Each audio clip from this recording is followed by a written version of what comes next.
The small, secluded town of Ravensbrook was nestled deep in the heart of a dense, foreboding forest. Surrounded by towering trees that seemed to whisper dark secrets, the town had long been shrouded in legends and fears. The most chilling of these was the tale of the Bogeyman, a monstrous figure said to haunt the woods, preying on those foolish enough to venture too deep. Sarah Thompson, a curious and determined 17-year-old girl with dark hair and piercing green eyes. She was the kind of person who didn't believe in old wives' tales, always eager to debunk myths and prove herself right. Tommy Harris, Sarah's best friend, a lanky boy with messy blonde hair and a nervous disposition. He was often reluctant but followed Sarah out of loyalty. Mrs. Abernathy, an elderly woman with a hunched back and wispy white hair, known in town for her cryptic warnings and eerie premonitions. The forest surrounding Ravensbrook, known as the Whispering Woods, was dense and almost impenetrable, with twisted, gnarled trees whose branches seemed to claw at the sky. The air was thick with the scent of damp earth and decaying leaves, and an unnatural silence blanketed the woods, broken only by the occasional rustle or distant howl. Sarah and Tommy decided to explore the Whispering Woods, determined to find out if the stories about the Bogeyman were true. Armed with flashlights and a sense of adventure, they made their way to the edge of the forest, ignoring the uneasy glances from the townspeople. Mrs. Abernathy, sitting on her porch, watched them with a look of sorrow and fear. "Don't go into the woods, children. The Bogeyman is real, and he's always hungry," she called out. But her warning was met with nervous laughter. The deeper Sarah and Tommy ventured, the darker the forest became. Their flashlights cast long, eerie shadows that seemed to move of their own accord.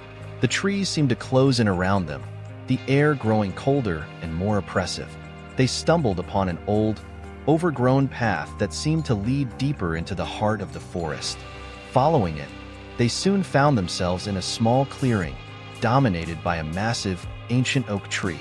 The ground was littered with bones and tattered clothing, the remnants of past victims. A low, guttural growl emanated from the shadows, freezing them in their tracks. Tommy's flashlight flickered and went out, plunging them into darkness. Sarah's light revealed a pair of glowing, malevolent eyes staring at them from the underbrush. The Bogeyman emerged, a grotesque figure covered in matted fur and grime, with long, razor-sharp claws and a twisted, snarling face. His eyes burned with a hunger that sent chills down their spines. Sarah and Tommy turned and ran, their hearts pounding in their chests. The Bogeyman's heavy footsteps thundered behind them, his growls growing louder and more menacing. Branches clawed at their clothes and skin, leaving bloody scratches. They stumbled upon an old, abandoned cabin, its windows shattered and door hanging ajar. Desperate for shelter, they rushed inside and slammed the door shut. The cabin was filled with the stench of decay, and the walls were covered in dark, dried blood. Inside the cabin, they found evidence of the Bogeyman's past victims. Bones piled in corners, shredded clothing, and deep claw marks gouged into the wooden walls. The air was thick with fear and despair. They barricaded the door with broken furniture, hoping it would hold. Suddenly, the Bogeyman's growling ceased. The silence was even more terrifying. They could hear their own ragged breathing and the frantic beating of their hearts. A loud crash shattered the silence as the Bogeyman smashed through a window, his claws raking the air. Sarah and Tommy fought back with everything they could find. Old tools, broken glass, anything that could be used as a weapon. But the Bogeyman was relentless, his strength and ferocity unmatched. Just as the creature lunged at Sarah, she found an old shotgun hidden under a pile of debris. She fired, the deafening blast momentarily driving the Bogeyman back. But it was only a temporary reprieve. With the Bogeyman closing in, Sarah and Tommy retreated to the attic, hoping to find some escape. The attic was filled with old, rotting furniture and more signs of the creature's horrific deeds. As the Bogeyman's footsteps grew louder, they realized there was no way out. They stood back to back, armed with whatever they could find, ready to face the creature head-on. The Bogeyman's eyes gleamed with sadistic pleasure as he climbed the stairs, savoring their fear.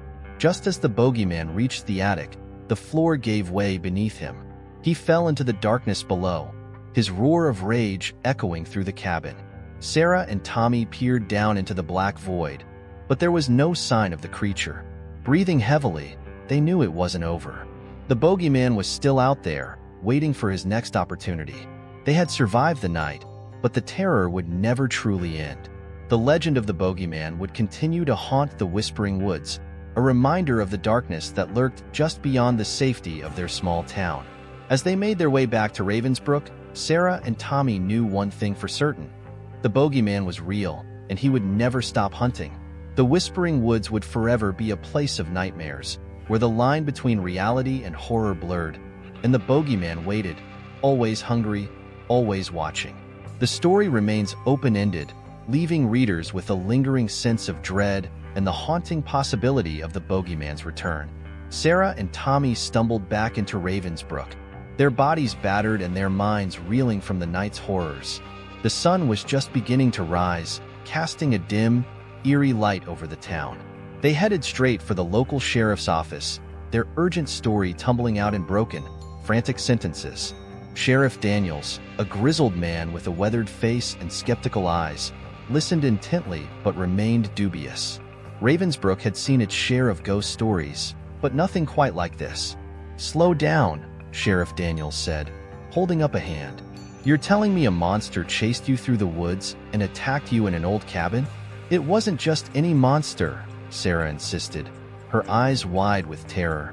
"It was the Bogeyman. We saw it. We fought it. It's real." Tommy nodded vigorously, his face pale and haunted. "We barely made it out alive." Despite his skepticism, the sheriff couldn't ignore the fear in their eyes. He gathered a small group of deputies and, armed with rifles and flashlights, they ventured into the Whispering Woods. Sarah and Tommy led the way, retracing their steps to the abandoned cabin. The journey was tense and silent, each snap of a twig or rustle of leaves making them jump. As they approached the cabin, the smell of decay grew stronger. The deputies exchanged uneasy glances, their confidence wavering. The cabin stood ominously in the clearing, just as Sarah and Tommy had described. Inside, the deputies found the gruesome evidence: bones, shredded clothing, and bloodstains. The claw marks on the walls were unmistakable. Sheriff Daniels' skepticism melted away as the reality of the situation sank in. "We need to get out of here," he muttered. "Now."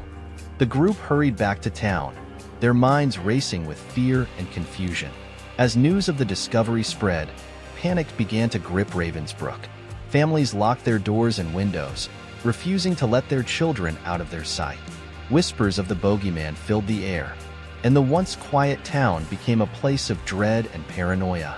Sarah and Tommy were hailed as heroes for their bravery, but the terror of their encounter never left them. They became obsessed with learning more about the Bogeyman, determined to find a way to stop the creature once and for all. Sarah spent hours in the town's library, poring over old newspapers and dusty, forgotten tomes. She discovered that the legend of the Bogeyman dated back centuries, with stories of disappearances and gruesome murders occurring every few decades. Tommy, meanwhile, spoke with the town's elders, gathering every scrap of information he could.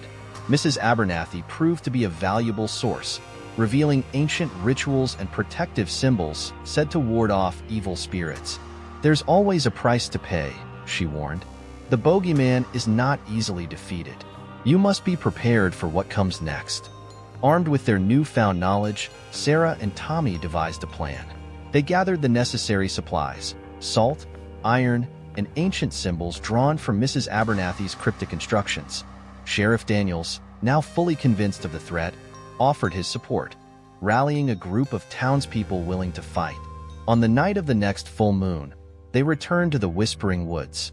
The forest seemed even darker and more menacing than before, the trees whispering warnings in the cold wind. They set up a protective circle around the cabin, laying out the salt and iron, and placing the symbols at key points. As midnight approached, a heavy silence fell over the woods. The tension was palpable, every shadow and sound a potential threat. Suddenly, a low growl echoed through the trees, and the Bogeyman emerged from the darkness. The creature was even more horrifying than Sarah remembered. its eyes burning with a malevolent hunger. It circled the group, testing the boundaries of the protective circle, its growls turning into furious roars as it was repelled by the salt and iron. The townspeople stood their ground, their fear mingling with a newfound determination. Sarah and Tommy led the charge, using the ancient symbols to weaken the creature. The Bogeyman thrashed and howled, but the combined strength of the townspeople kept it at bay.